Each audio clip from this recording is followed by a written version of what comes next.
Good evening, everybody. My name is Heather Summerstein. Thank you for joining Pulling the Trigger. We are recording live from the People's Republic of New York still. So just kind of want to give you a rundown of what we're going to be doing this week. And also, as I was watching last week's show, I want to clear up 3 mistakes that we had made. So let's go ahead and talk about the first one. In our whipped up of a lather, the two of us could not figure out what a NICS check was and an FFL, which is really quite embarrassing. So the NICS check is going through the ATF when you go ahead and buy the firearm, and you can only buy the firearm through someone who has an FFL, which is actually a license to be able to sell a firearm. So I wanted to make that clear. Second point is that, you know, we had referenced quite a bit last week the idiots. And as I watched that again, it seemed a little offensive, so I kind of want to let you know the exact idiots that I was talking about. And it are the idiots that let someone like Bloomberg pass a law saying that you can't have a 65-ounce big gulp. So that's pretty much who we were talking to, is, you know, people that are just not going to pay attention and let whatever happen, happen. Third point and last point is I had brought up someone who had gone into South Shore and tried to buy a firearm. He was actually former Marine Recon and now NYPD, and I used the words that he was denied. That is incorrect. He was not denied. In fact, the company, the firearms company that he wanted to buy from, did not want to deal with New York and the FFLs and all the issues, so he couldn't purchase his firearm because they said, we're just not sending it there. So clarification, not denied, just wasn't sent. I want to go on the record saying that. Before I go into the agenda, I just want to let you guys know that I did watch most, if not all, of what happened on, or what was talked about on Capitol Hill. I took copious notes, but we're not going to have time to go through that, I would imagine, because that'll take about 6 hours. One thing I want to mention quickly before I turn it over to Rob so he can introduce something he wants to talk about is, if you watched it, there was a woman there and they were talking an awful lot about, you know, what's going to happen with women that want to protect their own families, and, you know, the issue of not being able to buy any firearms, handguns, whatever nomenclature you use. Just for your edification, I want to show you that in my life, and if you know me, and if you're just joining the show, you'll know this now, the way I came to firearms, unfortunately, I was a victim of a violent crime.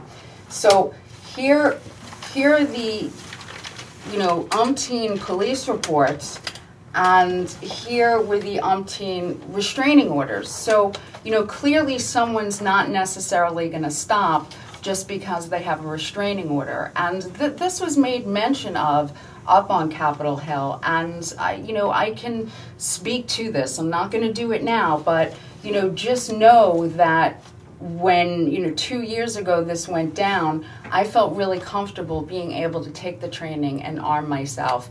And if there's anyone I think that needs to arm themselves, I don't know what more I can prove to you. So, you know, I just wanted to get that out there, that it does affect the average, you know, single woman who needs to protect herself. And so that's got me a little upset. Plus, I haven't slept in 3 days because y'all have been calling me all night long. Actually, I've been calling you.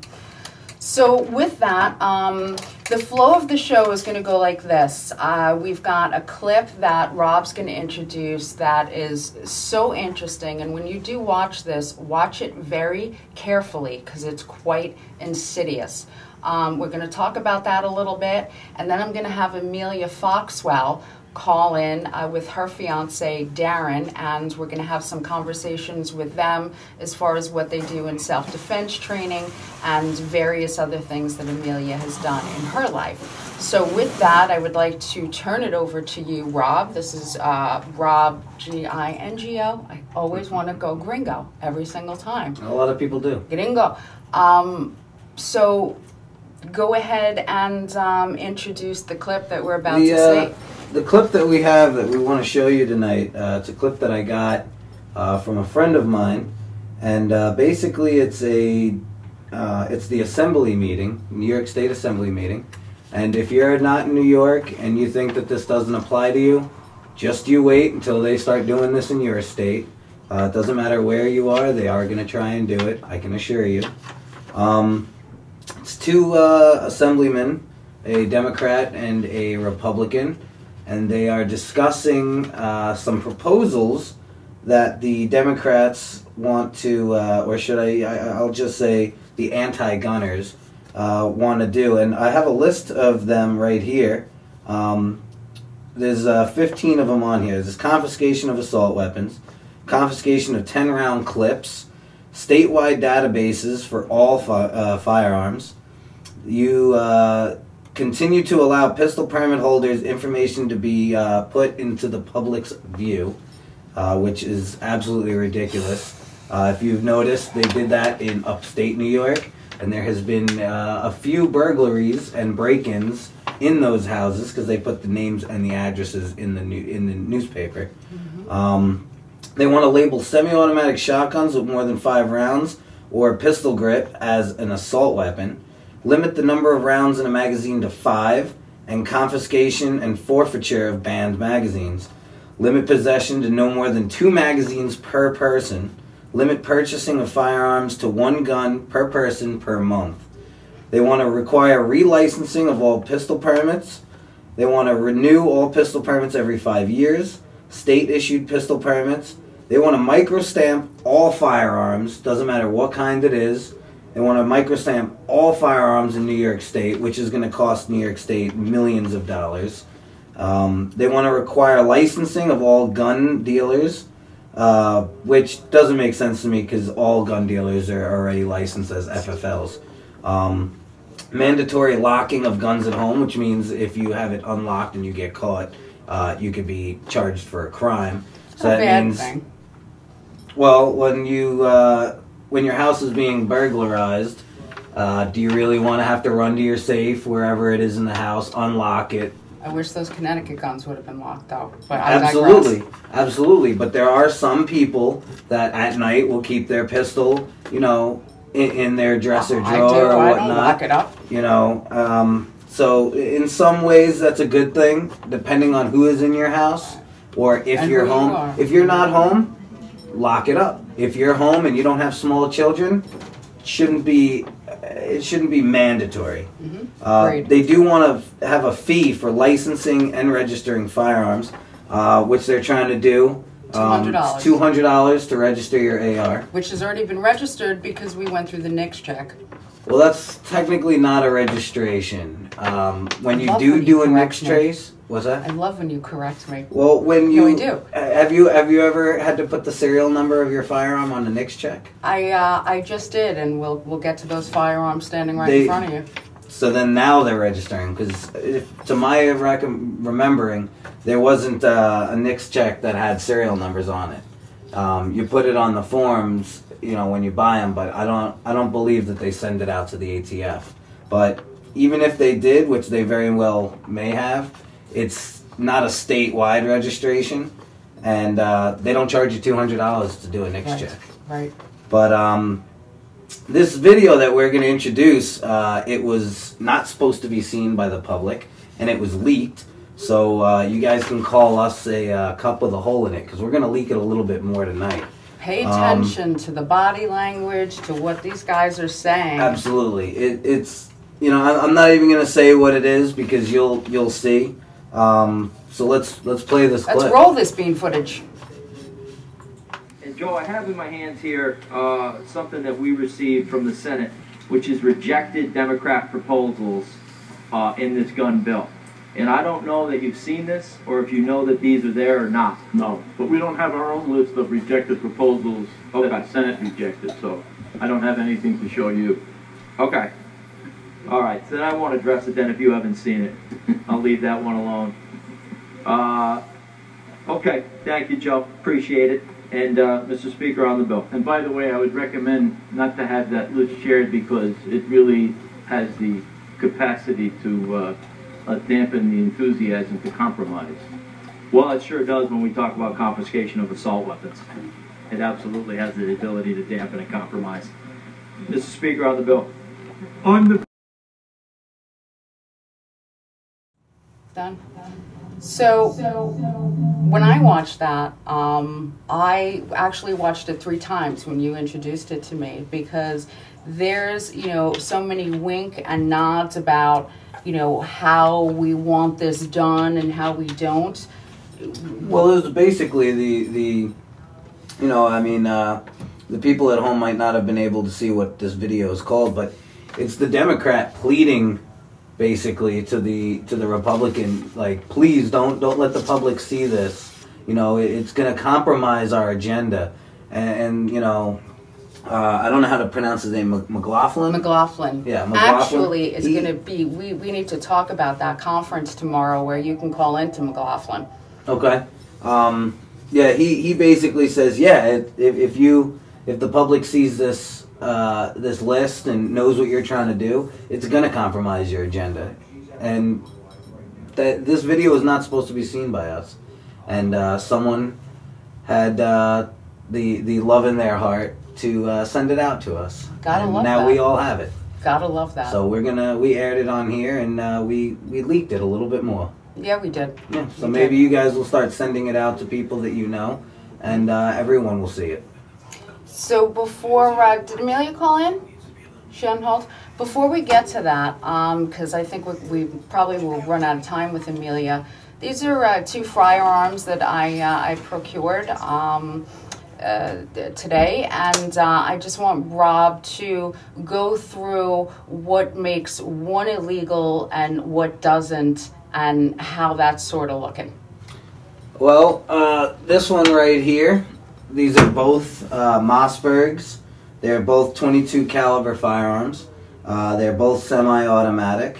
This one looks like a hunting rifle or a sporting rifle.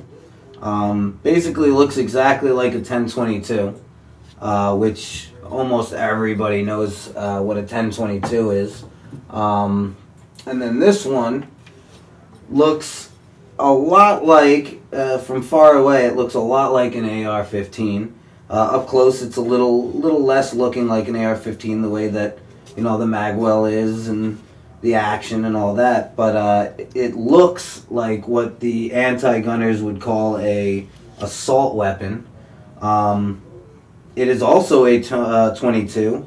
It is also basically the same thing as this. Different model, obviously.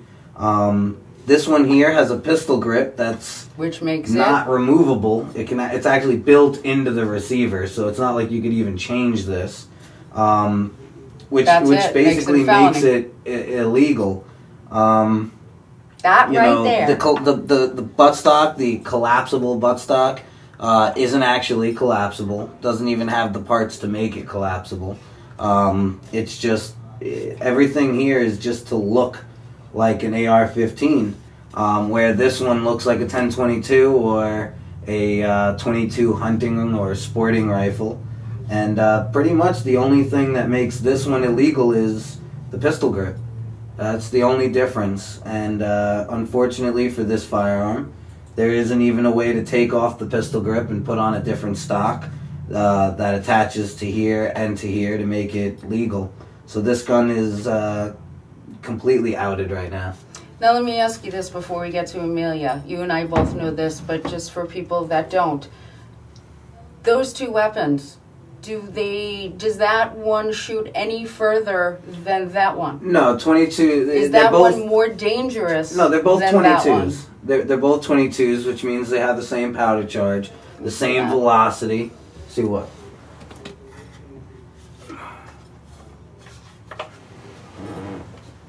There you go. Oops, sorry about that. Make sure you check it. There you go. So this is basically what we're talking about. That looks like the assault black gun.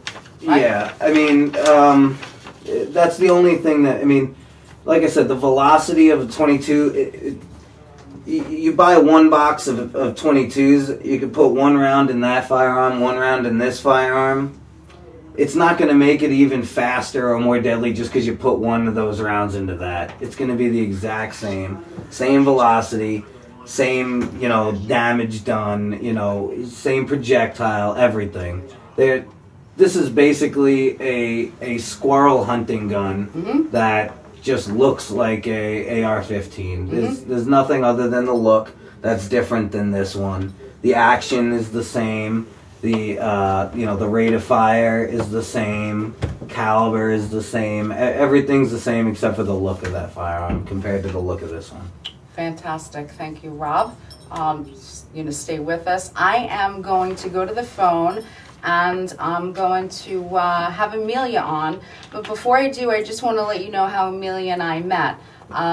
Social media is fantastic, and there was he wasn't a friend of mine, and I'm not quite sure how friendly he was with Amelia, but he said, you know, you two are going to hit it off perfectly, and he mutually friended us, and he was absolutely correct. So with that, I'm going to go ahead and take Amelia's call. Amelia, darling. Hello, how are you? I'm well, how are you? Hey, how are you, Amelia? I'm awesome. Amelia, I have my compatriot here, Rob. So he's going to be joining in with us, and I'm thrilled to death that you actually called. You and I had a really nice long conversation, a couple of hours, and got along really well, and I think that we have a lot in common. You know, about Amelia, guys, is what's so interesting is that she's a mom, she's a fiance, she's also a master's student, she's a teacher of women's self-defense, and she plans joint training courses with firearms and defense companies all over the world. So what I would like to do, Amelia, if that's okay with you, kind of start from the back end and work forward. So maybe you can tell me a little bit about your women's self-defense training. The women's self-defense training is actually, it's a very cool thing. I went to an 18-day training for PSD work a while back, and one of the companies that trained us was called GBA Security, and they're located in Melbourne, Florida. And the owner of GBA is a guy named Mark Bousquet, and he has developed a program called the TAPS program. And that's TAPP. It's similar to pressure point manipulation and pain compliance, but it's easier to apply because it's more generalized. They focus more on joint manipulation as opposed to pressing one little tiny spot and having to get that right.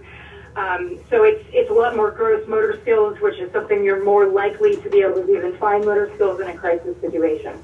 The wonderful thing about this is that once you understand the concepts of the course, there is no like one way that you have to do it. And it works great for elderly women. It works great for little kids. Mark initially developed this he's been a SWAT team trainer for about 25 years. And he initially developed this for SWAT and police compliance kind of situations because it was easily taught, easily mastered, and something that everybody can put their own twist on and get real comfortable with. So that's when I went to the training, I met him. And he said, you know, it would be great if I had a woman who would teach these classes. And he worked with, prior to meeting me, he had worked with a lot of battered women, elderly women who were scared for their safety, things like that. And he's very approachable, and he's an awesome guy, but he can't get close to some people who are just scared of men because of previous situations that they've had. Trauma or something like that. Yeah. So I have yet to do a class with little kids, which I think would be awesome. And it takes some real warriors to admit that their 4 or 5-year-olds can learn to protect themselves and doesn't need mommy or daddy.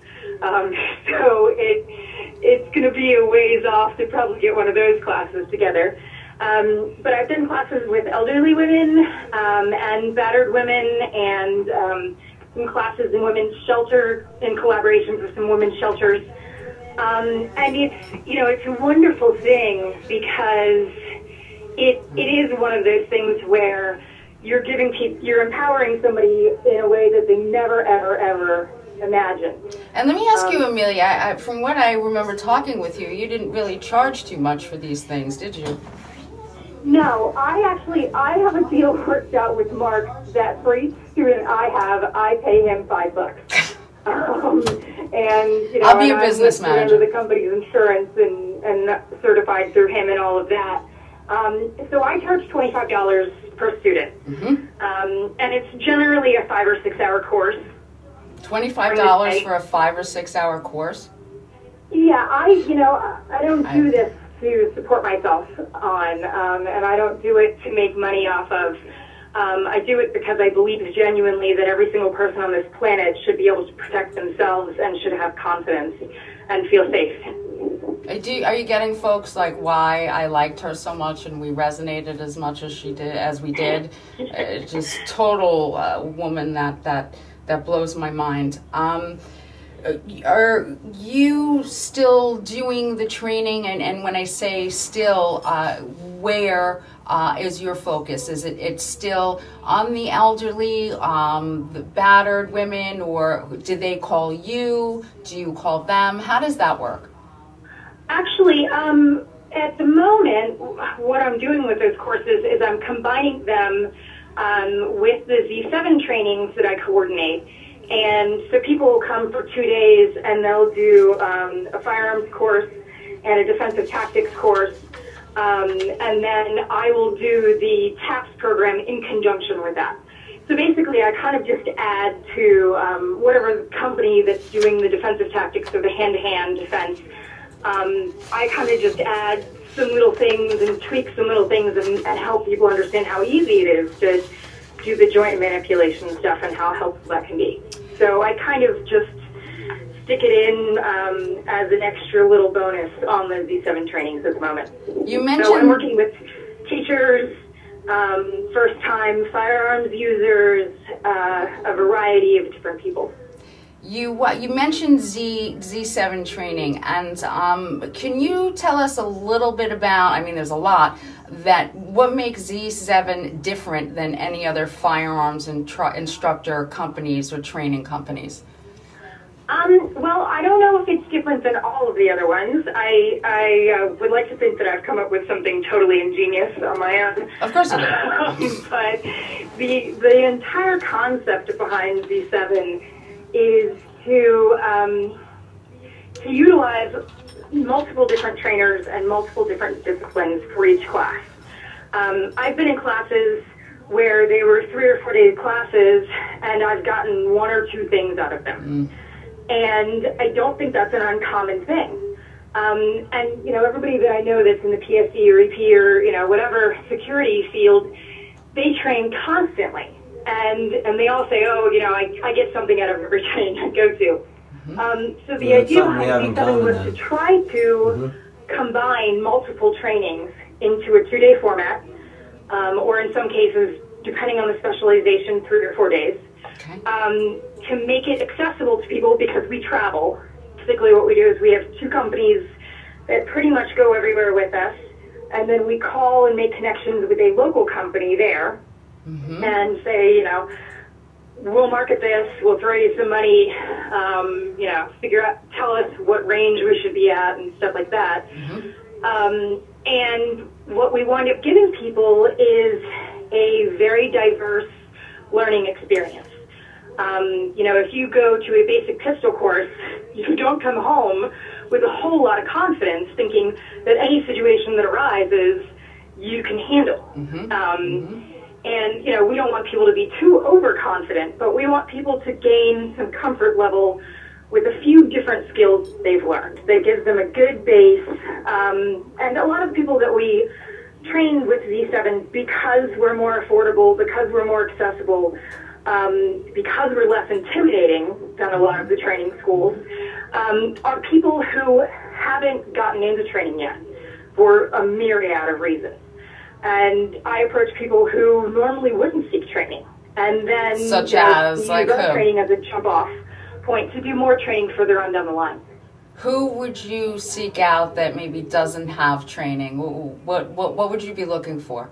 Well, for example, I typically always look for women because they're the obvious ones. Mm-hmm. The training that we're doing in Maryland, we're reaching out to teachers in the Delmarva area, which is Delaware, Maryland, Pennsylvania, or Virginia, not Pennsylvania. So each one of your classes has a different focus on who you want. But that's, I'm sorry? So each one of your classes has a different focus on who you want. Like you have some classes basically meant for teachers, meant for kids, meant for women. Yes, and it's all student based. So if we have, like I had a guy come to me yesterday and say, I really want to do a long range shooting training. What do you got? And I said, well, what area are you in? Let me get with the network of people that I have in that area, see who they've got, or who we can bring in and what kind of area we can do it there. So basically, we get a couple people that are interested in something specific, and we develop the training around that. And then we market the training, obviously, to fill in holes, pay for our gas to get there. But the idea is that we develop the whole thing based on the student, and then during the training, we spend a lot of time with each individual person addressing their individual concerns. And is that because you have so many classes, and they say, this is what everyone should learn, and this is how everyone should learn it, and humans don't learn like that. And, things that are important to you to learn might not be important to me to learn. So, we push our instructors out of their comfort zone and push our students into a comfort zone, basically. When we talked, we talked a little bit about you guys doing free firearms training that you offered as a way to reach out to the community. And before you answer to that, this company did free firearms training as a way to reach out to the company, to the community. Let me say that one more time. Free firearms training as a way to reach out to the community. That is huge.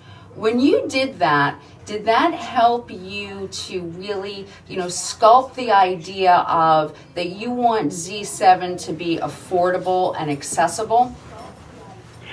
Yeah, absolutely. The deal is that we have, all of the people that I work with have very strong beliefs in the Second Amendment and in empowering people and arming people and training people. And so we started a few weekends a month, and we just, put it out on a bunch of local websites and invited people that we knew that either A, did not have a firearm and needed to figure out what they wanted to buy, or B, had firearms in the house, that were like passed down to them or whatever, that they had never fired. And so, it was a real basic, maybe 2-3 hour class. We met them at a local range and did an intro safety, sight picture, stance, blah, blah. And if they didn't own a firearm already, we let them try a few different things. And really it was like, there are some trainings like that, but there aren't many instructors that do that. And, for us, it didn't cost us anything, and it was like a 2 or 3 hour gig. And we got a lot of people who, after that, got more interested in Second Amendment rights and got more interested in training and things like that. Why do you think that is? I mean, besides the obvious, because I remember when I first started training after I transcended out of my trauma and, wanted to go into a hobby. How did you help that transition come along? Well, the firearms industry is not warm and fuzzy. No, it's not at all. The average gun shop is like, you walk in the door and they all stare at you and immediately try to sell you the most expensive revolver they have because no woman could possibly ever clear a jam. It's really, I just think that it's horrible the way that new people on average, are treated when they come into the training arena. And it's very intimidating. You know, you go to some of the bigger websites, bigger training centers, you go to their websites, and you look at these classes, and you don't know what they mean. No, and I know the language. I have no idea what they're talking about. Right. You look at the course descriptions, and you're like, okay, I have no idea what to expect when I show up. Uh-huh. And, most of the time, these classes a are lot of for people who military are law seeking out enforcement. firearms training are doing so because they're scared of something, or they're nervous, or they're worried. And, you know, when people are already in that mindset, the last thing you want to do is intimidate them or make them uncomfortable. So, you know, the whole thing of having a regimented class where there are going to be 20 or 30 people standing around watching you screw up is total mind, you know. You could curse on here. That's why when I do my classes, I do it at friends and family only. So, you know, that was the idea behind that initial training, was to get people just to the point where they had held a firearm before and had, you know, some basic instruction and had been given the basics and, you know, had been able to spend some time with someone who was very knowledgeable, who could help them feel good about their experience. And that makes the average person who's apprehensive much more likely to seek further training later on. Because how many people have bought a firearm, left with it in the cardboard case, never, you know, bothered to ask? Now, this doesn't happen at the gun store that I go to, South Shore, but, you know, never ask, how does this get, where's the safety? How do I load this? How do I hold this? And, you know, I just sort of wonder how gun, you know, proprietors do that. But nevertheless, I mean, you're so right, because there are so many people that do buy firearms and then go, now what? And that's right. I'm not thrilled to death about that. So I really, really like the conception, you know, of the training. It makes so much sense. And guys that are watching and that will watch later, Z7 is on Facebook. Do you have a website also, Amelia? I'm working on the website, but I'm not a website genius, so it's taking a little while. Yeah, I can't help you there. I can continue to crash my computer. It would be 7tactical.com. Question for you. You have an event coming up, yes? Yes, I do. We have an event in Maryland. Listen to this, folks. That is in Rock Hall, February 16th and 17th. It's Saturday and Sunday, and it's 8 to 5 each day. And it is our civilian critical defense course. So it's 2 days, and you get, depending on your skill level, we'll have four firearms instructors there. So probably the class will be broken down into groups depending on skill level. And we also will have a day of handgun, a day of carbine.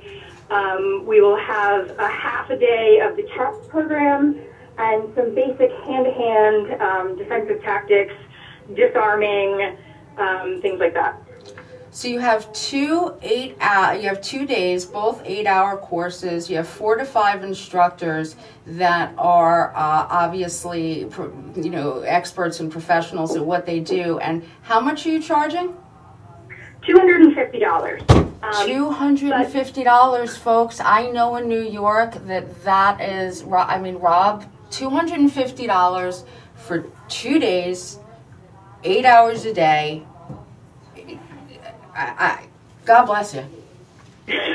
Well, and if you're a teacher or a child care worker, it's $150. You know, we basically come in. What we do is we figure out how much it's going to cost us to get somewhere, and how much it's going to cost us for the facility, and we cover those costs. And if I have a special trainer that's coming in from somewhere that is not real closely associated with our group, sometimes I have to pay him a little more than I would, you know, than the nothing that I really pay my guys. So, you know, we aren't in this as a firearms training school. We are in this to empower America, basically. And anybody who is seeking help, you know, I've got I've got a whole bunch of people who can't come to this course because they can't afford to buy the ammo. I know, you know, sweetie. I know. Hang on one second. We're going to go to commercial, and we come back. We're going to talk a little bit about that and then transition to some other things that you do. So come right back with myself, Rob, and Amelia, and if Darren's with you, we'll introduce him. So come on back to Pulling the Trigger.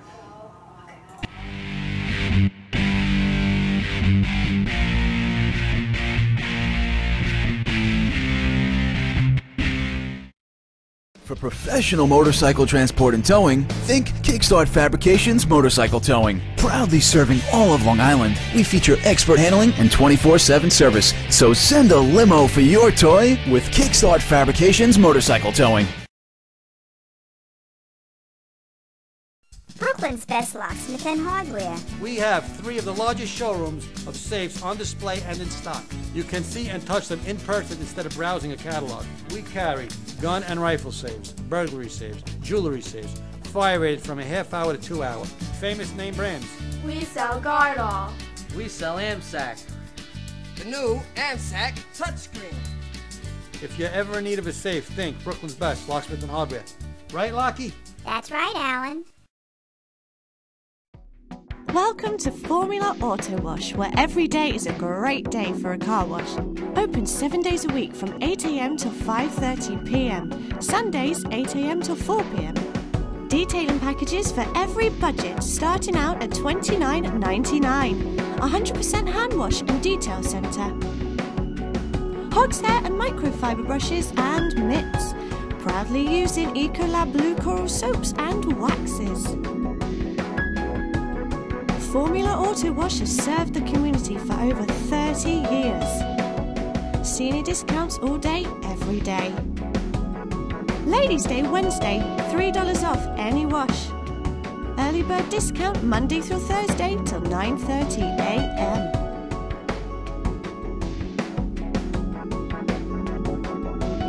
Check out our website, formulaautowash.com.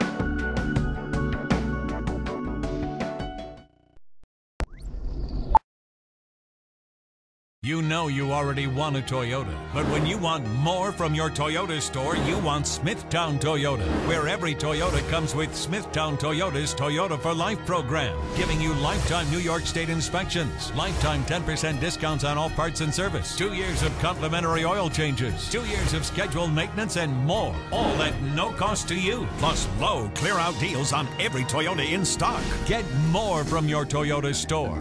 Hurry to Smithtown Toyota.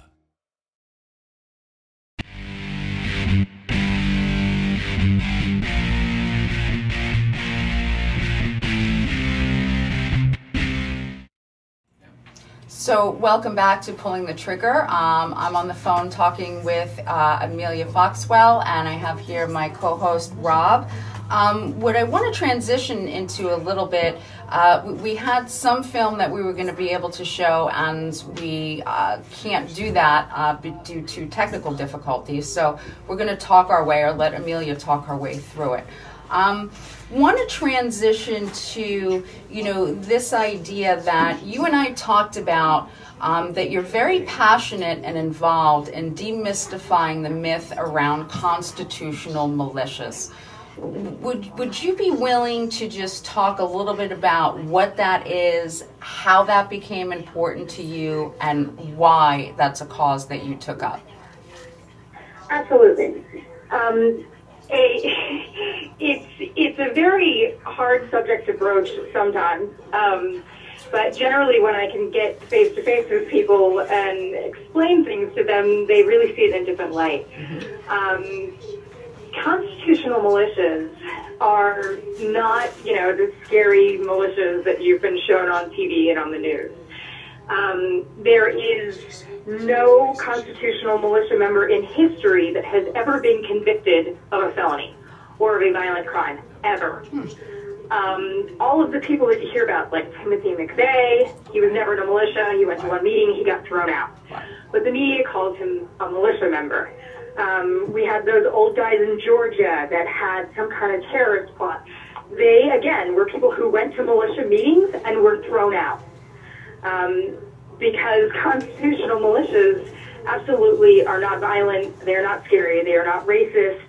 They are incredibly patriotic people who are preparing themselves and their families and the people around them for whatever crisis may happen. In Florida, we have a lot of guys who do hurricane preparedness. So they're the original preppers. A political arm of the militia that people are just doing PR and marketing and trying to get in front of legislators. The militia is a very different thing than what the media has told people. And the main thing about militias is that it scares society that has become this, oh, we need police to protect us. Oh, we need the government to protect us and tell us what to do. Oh, the average person can't train military-style training, can't do, blah, blah, blah, because that would be scary. The problem is that our country was founded on individuals who were empowered and stood up for what they believed in. And that's what constitutional militia members are. And even in the firearms industry and in the defense industry, everybody screams about the Second Amendment and how much they support it, but they really hate that M word in the first sentence of the Second Amendment. Yeah, it's like hilarious. Militia is it's in the Second Amendment, folks. Yeah, I knew that. You knew that. I don't know why I do know why people get so freaked out about it. And again, I so wish we could show what it is that you do. Before we jump to your leadership meetings, do you want to talk a little bit about Darren, what his role is, who he is, and what he does at Z7? Yes, that would be great. Darren is our lead tactical instructor. And very handsome, by the way, ladies. He's taken, but he's very handsome. He is prior Special Forces, and so he's basically been training people in firearms and related tactics for about 25 years. He is the person who, when someone comes to me and says, I want to do this kind of training in this place, I find the other people in that area and I hook them up with Darren, and they build the course and go over, which part of the course each instructor will cover, different approaches for teaching the same things. He's the person who makes it all happen and makes the trainings all mesh and makes the experience a cohesive one between numerous different training companies and instructors. Again, from watching the snippet that I watched, he's pretty good at that. He's pretty good at that. I was impressed. Yeah. He's rather impressive. He would never ever believe it himself. But the first time that I met him was at a range day, and I remember seeing him walk across the range and do something, and I was like, "Holy God, who is that guy?" I know. Just one thing. Look at that cheek weld. Oh my God. Yeah, I know. He would never ever agree that he is a formidable person, but I do honestly believe that every single one of us has something that they excel in, and his is definitely tactics and training. And he is the most natural trainer I've ever seen. I've seen him train 80-year-old women. I've seen him train my mother, who's scared of everything. I've seen him train 19-year-old, incredibly liberal women who hate guns, and all the way up to, the guys who think that they're commandos because they cooked in the army. And every single one of them, he convinces that they are the most important person in the room and the most successful, and he gives people an amazing air of confidence. He has a way of correcting people's mistakes that actually makes them feel good. Does he teach that? Because I need that lesson, actually. I am way too harsh. Maybe I need to take that course. It's a hard thing, because when you overcorrect someone, then they clam up and they get nervous and they don't try anymore. And the good thing, the amazing thing about him is that he makes everyone feel at home, makes them feel good about what they're doing, and makes them have a very rewarding experience. That is something that I look forward to meeting the both of you. To move in a little bit more, we talked a little bit about how you got involved in leadership meetings and what your experience was. And I remember us talking about where the first leadership meeting was held. Why is that jogging my memory? And I want to ask you that question. It was held in Georgia at a state park. I was looking for a public place. So you held the first one. That people would feel comfortable coming to. She held the first one.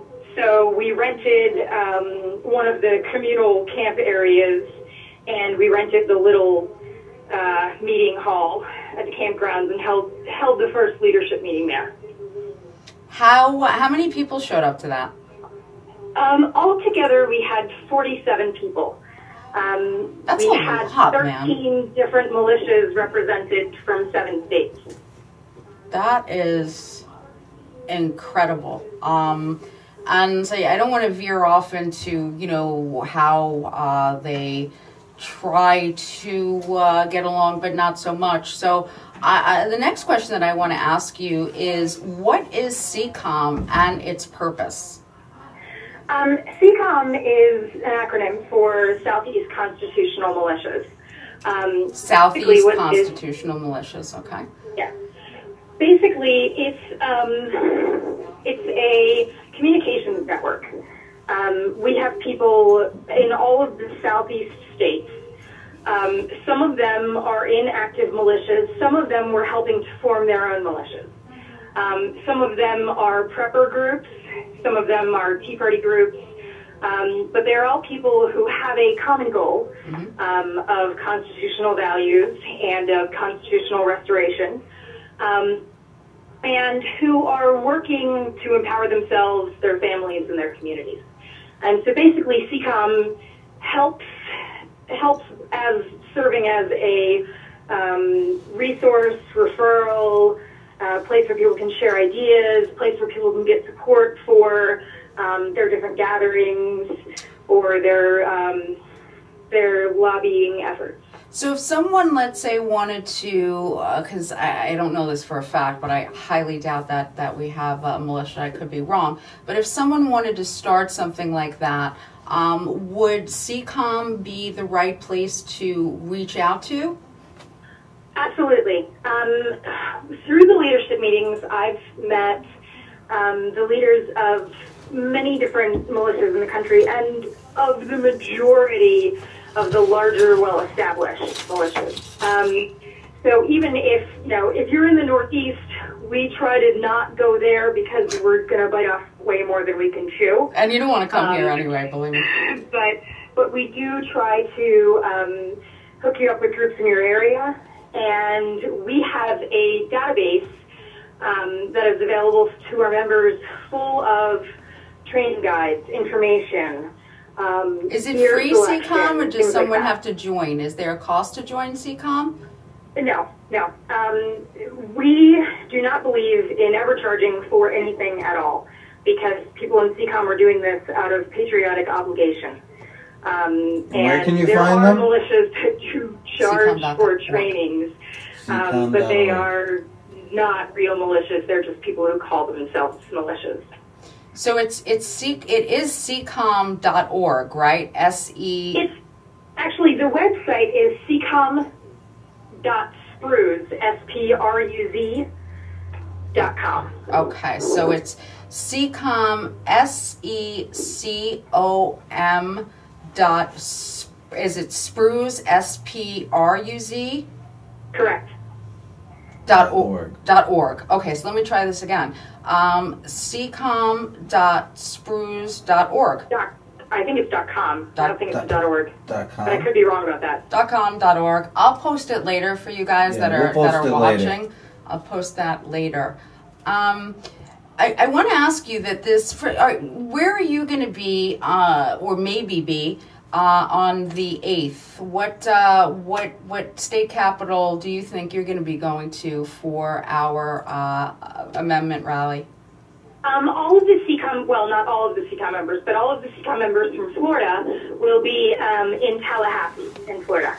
Okay. And was this effort, who was this effort orchestrated by? Was it orchestrated by CCOM or? I don't think that we were the ones who made up the idea, but we have a gentleman named Michael Meredith that does a lot of our organizing and PR and community outreach, and he, made up a Facebook invite and sent it to like 3 million people in Florida, and is coordinating carpools and different meeting spots and things like that. How would someone get in touch with Michael Meredith if they needed to? Do you know?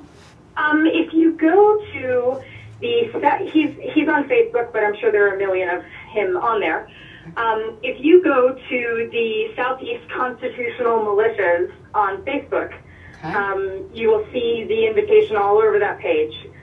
And Mr. Meredith is also an admin on that page as well. Oh, okay. So he's got eyes on that all the time.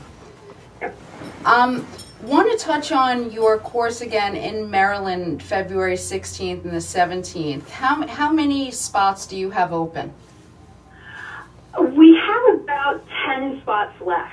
Okay, you only have 10 spots left. If we get a much larger response than that, I do have additional trainers that I can call in, but it's a smaller range.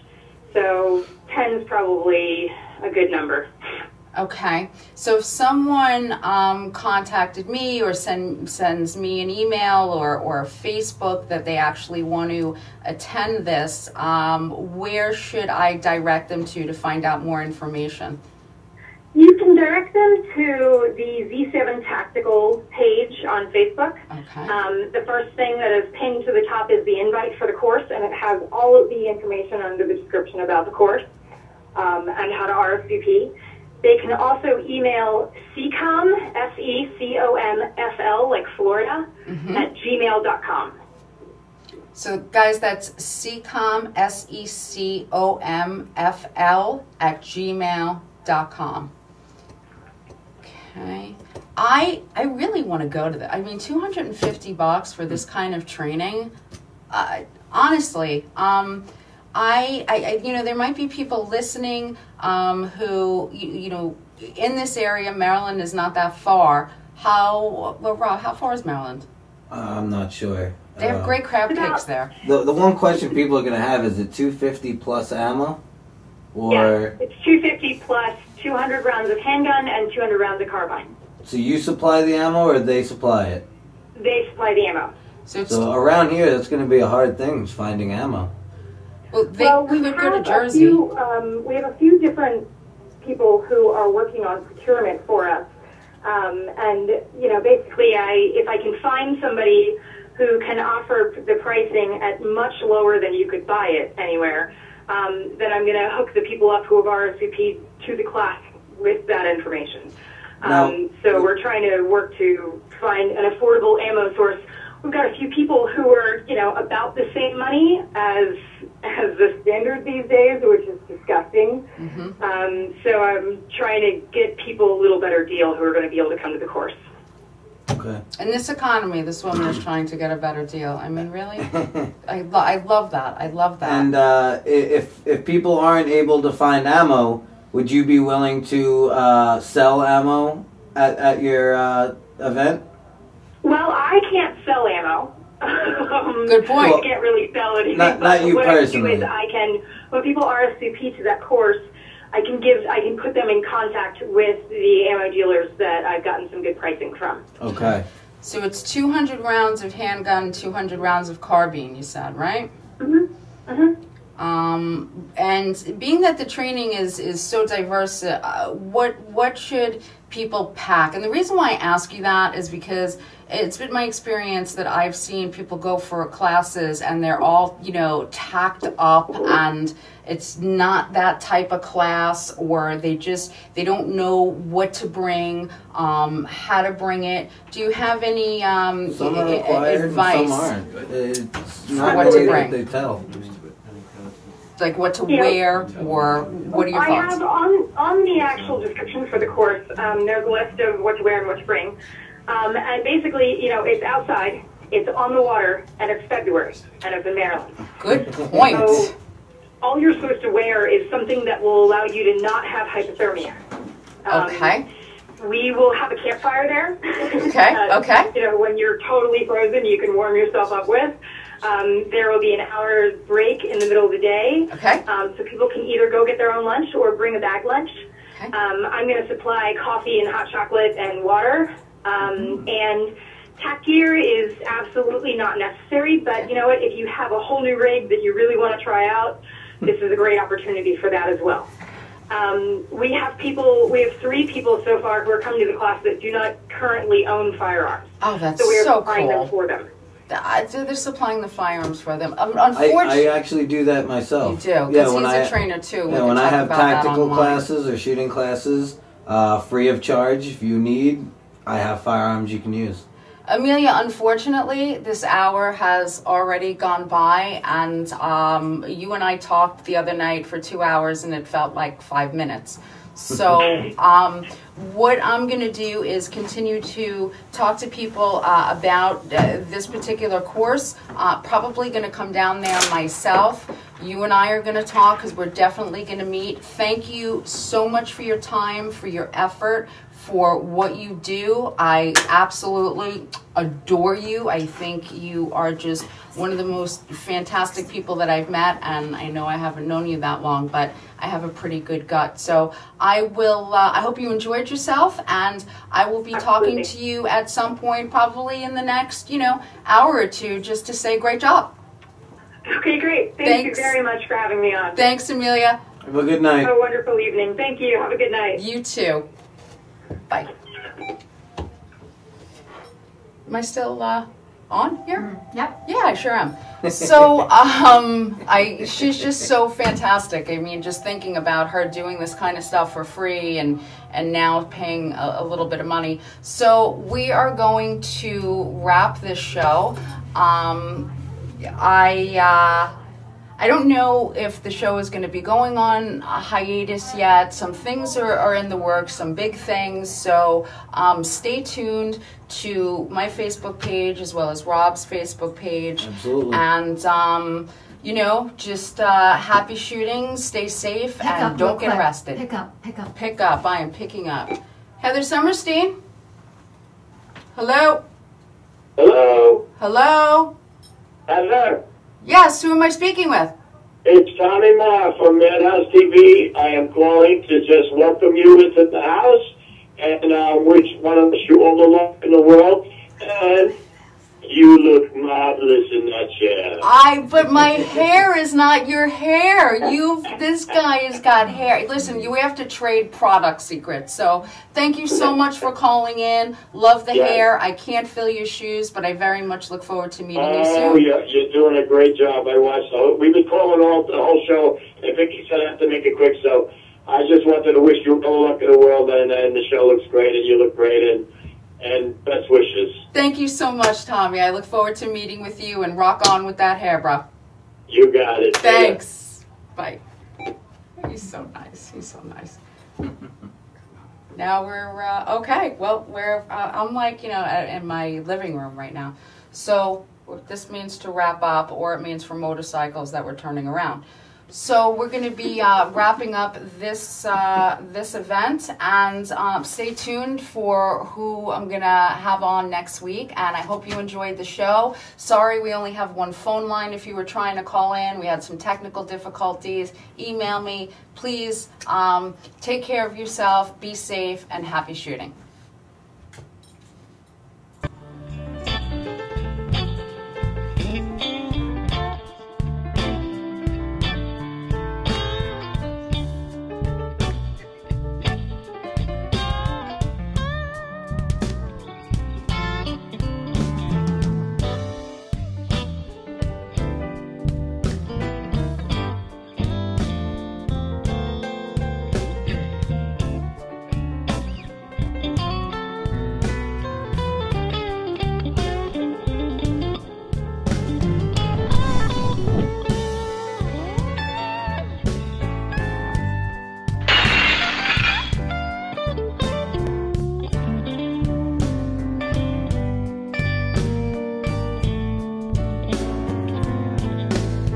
You know the